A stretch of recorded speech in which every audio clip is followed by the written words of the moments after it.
Hello Taurus, this is Victoria from Mindful Bamboo and I'm here with your January Tarot forecast. As always, I'll be looking at your love life, your career space, and the advice from the universe on how to best utilize the energy of the month of January. At the end, I'll put some messages from your person of interest to yourself. Alright, let's get started. I've got my Enchanted Map Oracle here, and by the way, this reading is for Sun, Moon, and Ascendant, Taurus. So if you're watching this for a sun sign, definitely check out readings for your other placements. If you appreciated my lay here, this is a present from my friends from Hawaii.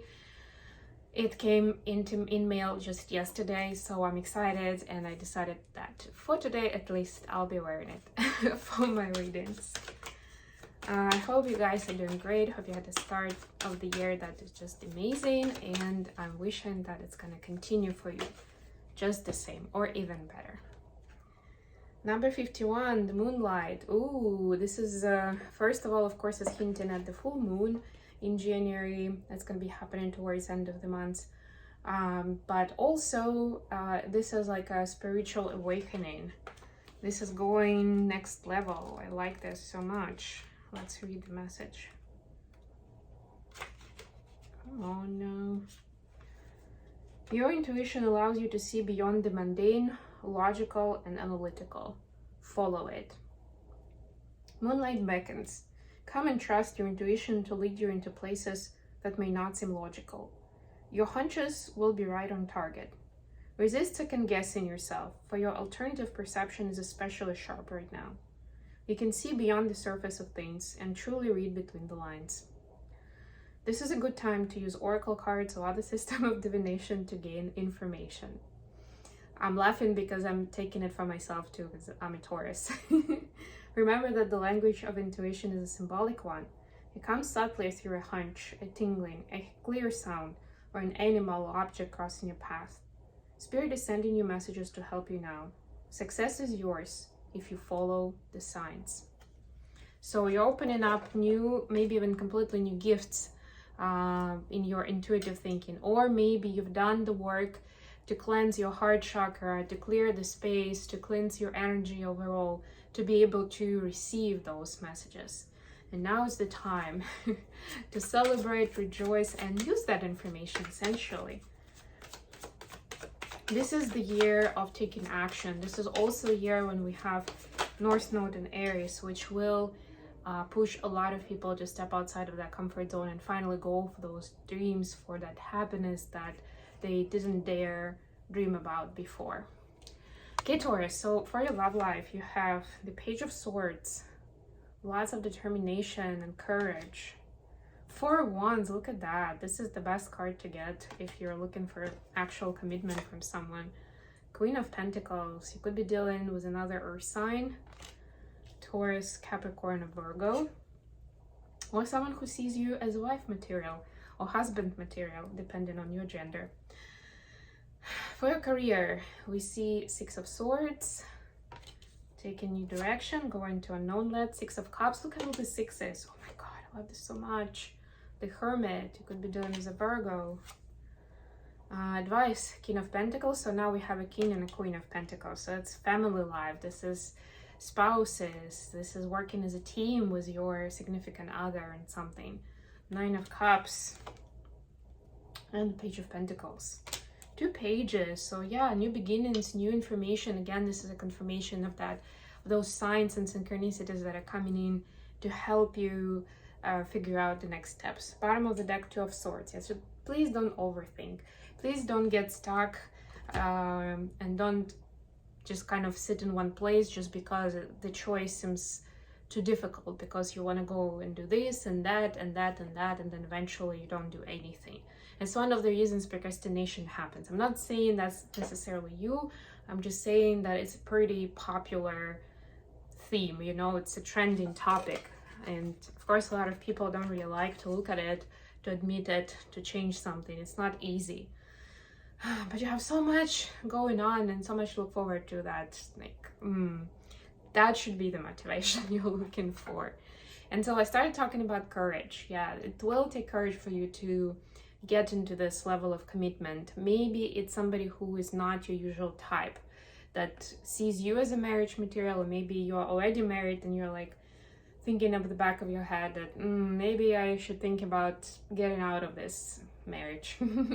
But for a lot of people, this is something more or less fresh, or somewhere where you haven't had a deep commitment with the person before, right? And they want it. You have cold feet, you have some reservations, even if you're trying to hide it, even if you're trying to look confident and strong about it. So take a look at it, and there will be specific themes, specific thought that will be recurring in January. So pay attention to it, and how is it connected with making that commitment with a person. It might as well be like some of you I'm hearing are thinking like, I don't have a problem, they have a problem, like that other person. Yes, and if you see that as an obstacle, then that's something to look at, right? So you might be concerned that they have reservations, that they are not sure. And maybe they're not doubting you, right? They also could be doubting themselves, or I don't know, their financial well-being, or maybe they have a lot of legal questions to solve, or they have kids that they need to take care about from another marriage, for example, right? Or other family members that they feel responsible for. It could be all kinds of things. But that's where the two of you will need to find the common ground. Not what separates you, but what unites you. If that's strong enough, nothing can break that bond. And everything else, that's what you're there for, right? Like to support each other and to deal with it together. For your career space, yeah, something beautiful comes in. Something that you've been thinking about for a while, maybe you've been preparing to kind of step out with it. It's something that will help a lot of people. It's something that will be a breakthrough in terms of, oh wow, I never realized this could be solved so easily. Whatever that is, it is something new for sure. But if you're moving confidently in it, and if you're just like, don't think too much about the way you present or like the way you wrap it, right? Like if it were an actual product, physical product, like don't think too much about the look or the wrapper or whatever, even the message of your brand for too much, right?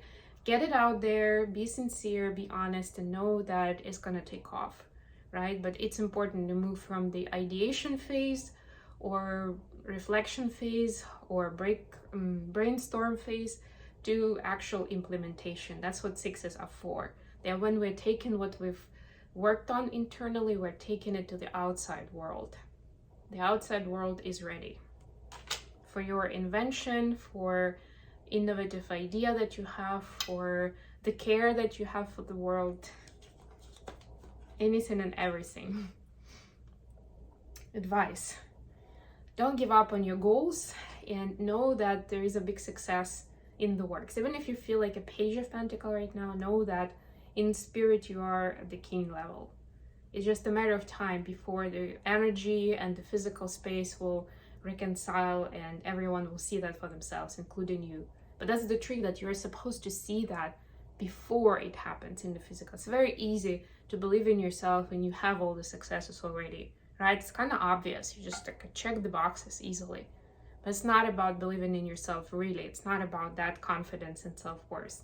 It's when you feel like that, even if on the outside you don't have a lot to brag about, or you don't have a lot of money, or you don't have a lot of recognition yet, but you know that what you have is gold, that you are capable to go so far. So that's the confidence you're going to need this month, Taurus.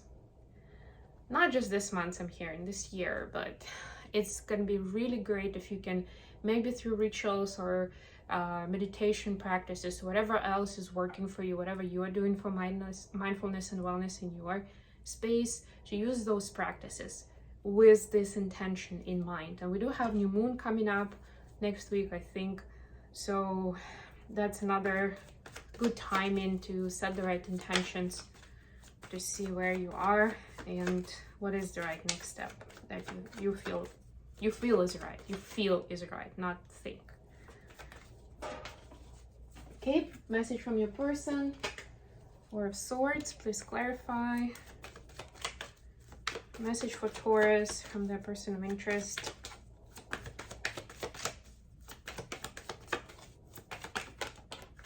Okay, You got Queen of Cups and Ten of Cups. Oh my god. This person, there's also Seven of Swords on the bottom of the deck. This person is making a discovery. While they're recovering, they're taking care of themselves.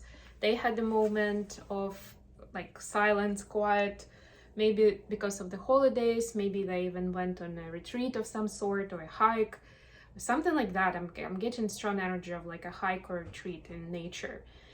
They realize how much love they actually have for you, and how much whatever they think about like the ideal future of what they would like their life to be in, like, you know, 5 years, 10 years, that you immediately come up there. Which that was a discovery for them, essentially, right? They are hoping that like being the queen, that's how they see you. Take gender how it resonates, but essentially this wise person that can read people, that can see through the exterior, that could recognize things that they couldn't recognize much sooner, that you still have the patience and space in your heart, in your energy field, in your surrounding, for this to come together. Whether this is a new person that you haven't had relationship with, or it's somebody who you've been with, but maybe there was some sort of fallout, or because we're talking about the doubts about commitment, maybe it was kind of back and forth, so they've been hot and cold with you because they had doubts, so you could tell, right? So know that they're now more confident than ever, at least with where their heart is. They still need to figure out a lot of things in the physical. They're still in this cocoon of like, okay, I just need to make it through these times right now. They're healing from something, right? But they definitely know where their heart is, where their happiness lies. And that's with you, Taurus. Okay, I hope this was good for you guys.